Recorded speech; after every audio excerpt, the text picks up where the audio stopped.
Hello दोस्तों, मेरा नाम है मिथुन कुमार। मैं आपका स्वागत करता हूँ मेरे यूट्यूब चैनल मिथुन सर में। आज हम लोग इस वीडियो में बात करेंगे seasonal change of the earth. मतलब अर्थ में सीजन चेंज कैसे होता है, क्या कारण है कि अर्थ में दिन रात होता है, क्या कारण है कि अर्थ में कभी बरसात तो कभी गर्मी, कभी शीत ऋतु, अलग अलग मौसम क्यों होते हैं, ये सीजनल चेंज क्यों होता है, इसका बेसिक कारण क्या है, आज हम लोग इस वीडियो में जानेंगे। अर्थ में सीजनल चेंज होने का दो सबसे बड़ा कारण है। पहला जो कारण है मोशन ऑफ द अर्थ, और दूसरा जो कारण है टिल्ट एंगल ऑफ द। हम लोग जो अर्थ का जो सबसे बड़ा कारण था वो था मोशन ऑफ द अर्थ। तो हम लोग मोशन ऑफ द अर्थ को समझते हैं कि अर्थ का कितने मोशन होते हैं और क्या क्या मोशन। अर्थ का पहला मोशन हम लोग समझते हैं। पहला मोशन होता है रोटेशनरी मोशन। इस मोशन में ये जो अर्थ होता है अपना ही एक्सिस में रोटेट करता है। जैसे आप यहाँ पर देख रहे होंगे, आप यहाँ पर देख रहे हैं कि ये जो अर्थ है, ये अर्थ अपना एक्सिस, ये जो आपको एक्सिस दिख रहा है, इस एक्सिस के और अपना ही घूम रहा है, रोटेट कर रहा है। तो ये जो रोटेशन एक कंप्लीट रिवोल्यूशन, एक पूरा कंप्लीट रोटेशन कंप्लीट करने में ये हम लोग का जो अर्थ होता है वो 24 आवर 56 मिनट 4 सेकंड इसको टाइम लेता है। इससे इसको अप्रॉक्स हम लोग मानते हैं 24 आवर, जो हम लोग का पूरा दिन और रात मिला के हम लोग 24 आवर होता है। तो इसी से इस जो रोटेशनरी मोशन अर्थ का होता है उसी से हमारे अर्थ में दिन और रात होता है।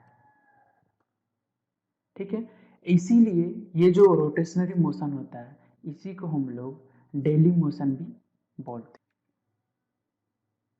अब हम लोग अर्थ का दूसरा मोशन के बारे में जानेंगे, और अर्थ का जो दूसरा मोशन है वो है रिवोल्यूशनरी मोशन। जो रिवोल्यूशनरी मोशन होता है इसमें जो अर्थ है सन के चारों ओर रिवॉल्व करता है, सन के चारों ओर चक्कर लगाता है। जो सन के चारों ओर चक्कर लगाने में अर्थ को 365 दिन 5 घंटा 48 मिनट 46 सेकंड लगता है। इसीलिए इसे हम लोग पूरा साल में तो हम लोग 365 दिन ही मानते हैं। तो जो 365 दिन में हम लोग 5 घंटा 48 मिनट 40 सेकंड को इग्नोर करते हैं। ये जो इग्नोर होता है हम लोग जो लीप ईयर 4 साल बाद जो मनाते हैं उसमें हम लोग ऐड कर देते हैं।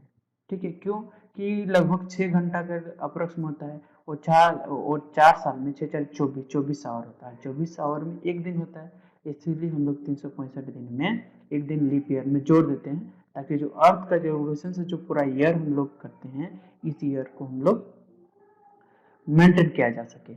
इसीलिए इसको पूरा साल को मैनेज करता है, इसीलिए इसको हम लोग एनुअल मोशन भी बोलते हैं।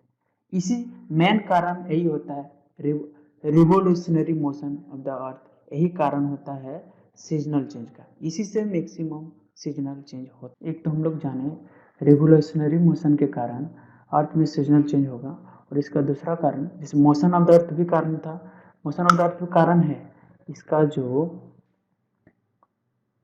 और इसका दूसरा भी कारण हम लोग पढ़े थे टिल्ट एंगल। जो टिल्ट एंगल जो अर्थ का होता है ये होता है 23.5 डिग्री, जो सन के चारों ओर रिवॉल्व करता है एंड रिवॉल्व अराउंड द सन। तो seasonal change occur on the earth. ये जो हम लोग का अर्थ का जो टिल्ट एंगल है, ये सेम टिल्ट एंगल हम लोग का जो मार्स है, मार्स जो अदर प्लानेट है उसका भी यही होता है। तो चलिए अब समझते हैं कि अर्थ में सीजनल चेंज कैसे होता है।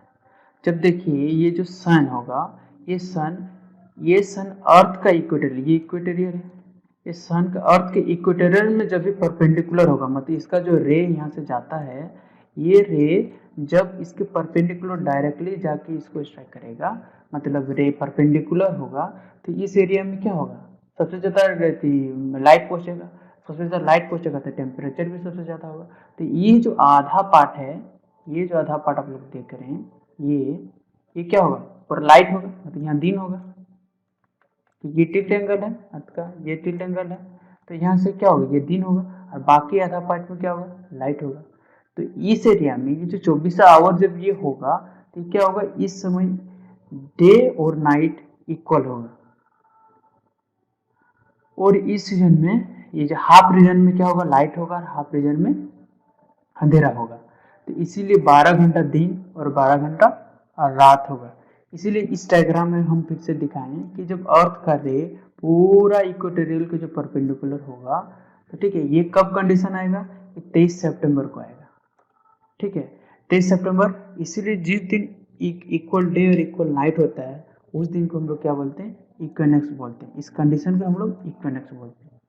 ये 23 सितंबर को आता है। और एक दूसरा ये आता है, ये आता है 22 मार्च को, जिसको हम लोग स्प्रिंग इक्विनॉक्स बोलते हैं। ठीक है, इसको इक्विनॉक्स बोलते हैं, इसको स्प्रिंग इक्विनॉक्स, स्प्रिंग सीजन के समय होता है, इसीलिए हम लोग इसको स्प्रिंग इक्विनॉक्स बोलते हैं। अब दूसरा कंडीशन देखते हैं। जब सन जो होगा, सन होगा tropic of Cancer Capricorn, tropic of Capricorn के परपेंडिकुलर में। इसका मतलब ये जो ट्रॉपिक ऑफ कैप्रिकॉर्न, ये है पूरा अर्थ, अर्थ का ये इक्वेटोरियल, ये है क्या, इक्वेटोरियल, ये नॉर्दर्न हेमिस्फीयर, ये सदर्न हेमिस्फीयर। तो नॉर्दर्न हेमिस्फीयर, सदर्न हेमिस्फीयर, ये जो सदर्न हेमिस्फीयर में जो ये 66.5 डिग्री पर जो ये लाइन रेखा होती है, इस रेखा को हम लोग बोलते हैं ट्रॉपिक ऑफ कैप्रिकॉर्न।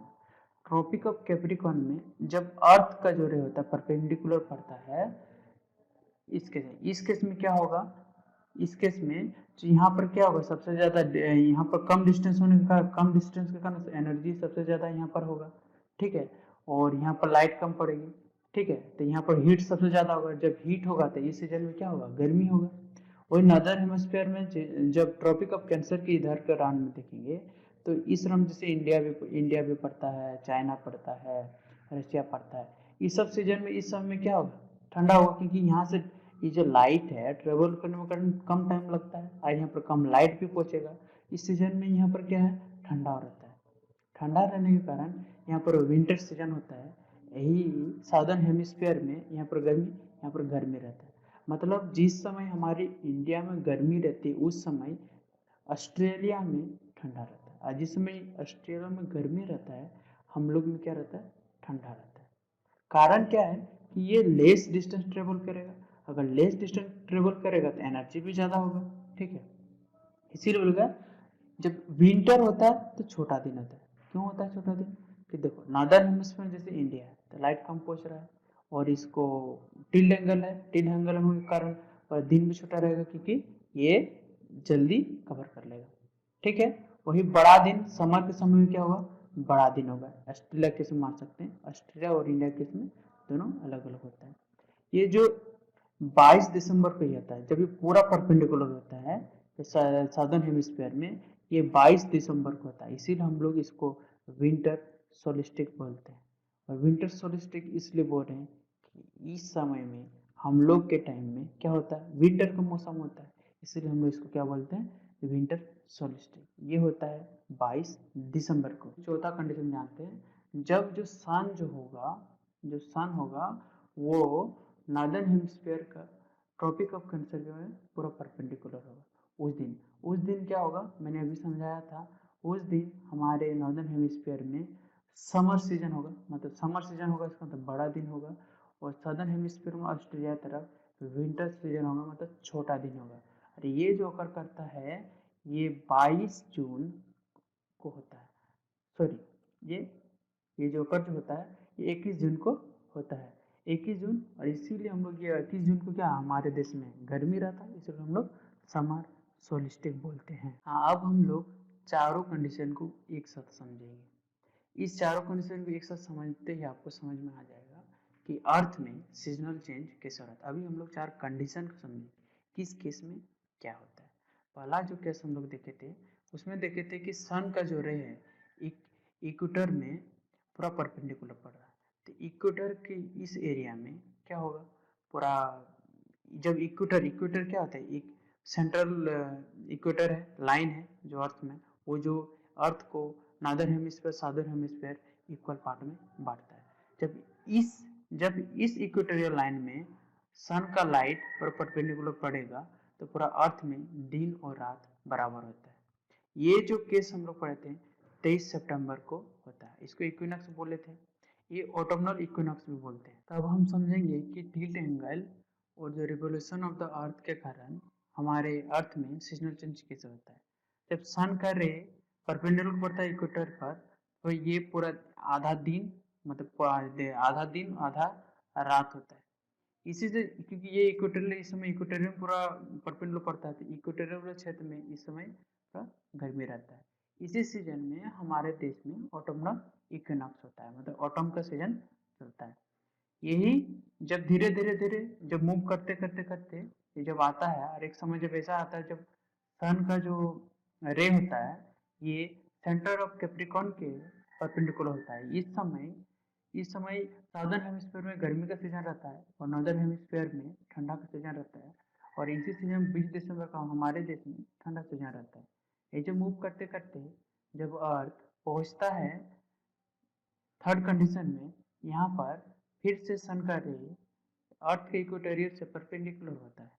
परपेंडिकुलर होने के कारण हमारे इस समय फिर से पूरा आधा इक्वेटर का नॉर्दर्न हेमिस्फीयर सदर्न हेमिस्फीयर में डे और नाइट सेम होता है, ठीक है। और इसी कंडीशन को स्प्रिंग इक्विनॉक्स बोलते हैं, ठीक। इसके बाद धीरे धीरे जब फोर्थ कंडीशन की तरफ जाता है, तो इस कंडीशन में अर्थ का जो रे होता है ट्रॉपिक ऑफ कैंसर के परपेंडिकुलर होता है। इस दौरान नॉर्दर्न हेमिस्फीयर में गर्मी का दिन होता है और सदर्न हेमिस्फीयर में ऑटम का सीजन रहता है, ठीक है। अब धीरे धीरे इसीलिए हम लोग जब ये जो पहला कंडीशन है, पहला कंडीशन से जब दूसरा कंडीशन की तरफ जाता है, तब यहाँ पर विंटर सीजन रहता है, मतलब हमारे देश में विंटर सीजन रहता है। और यही जब हम लोग कंडीशन 2 से कंडीशन 3 की तरफ जब अर्थ जाता है, तो अर्थ में, मतलब एक्चुअली हम लोग इंडिया से है तो हम लोग इंडिया का बात कर रहे हैं, तो इंडिया में बसंत ऋतु रहता है। बसंत ऋतु 3 मंथ का, और ठीक है। और जब थर्ड कंडीशन से अर्थ फोर्थ की तरफ जाता है, तो इस कंडीशन में 7 सीजन रहता है हमारे देश में। और जब फोर्थ कंडीशन से हमारे वन कंडीशन की तरफ जाता है, तो अर्थ में ऑटोमनल सीजन रहता है। तो इस सीजन से हम लोग को समझ में आया। बाकी हम लोग ऐसे जानेंगे तो 4 ही सीजन होते हैं, पर हमारे बीच में बहुत सारे, जैसे बरसात, ठीक है। बरसात सीजन में क्या है, बरसात का सीजन इस दौरान का होता है जब फोर फोर मतलब 3 इस रीजन और इस रीजन के बीच में होता है, तब बरसात का सीजन होता है। बरसात इंटरमीडिएट सीजन है जो बीच में होता है, ठीक है। आज के लिए इतना ही। आज मैंने आप लोगों के सामने एक्सप्लेन किया कि अर्थ में सीजनल चेंज कैसे होता है। मैं आशा करता हूँ आप लोग को समझ में आया होगा। अगर आप लोग को समझ में नहीं आएगा तो आप लोग कमेंट बॉक्स में बता सकते हैं कि क्या समझ में नहीं आया। कोई डाउट होगा तो क्लियर करने की कोशिश करूँगा। और अगर आपको ये वीडियो अच्छा लगा हो, आपको कुछ इन्फॉर्मेशन मिला हो, आप अगर कुछ सीखें इस वीडियो से, तो आप हमारे यूट्यूब चैनल को सब्सक्राइब करना ना भूलें। मिथुन सर को धन्यवाद।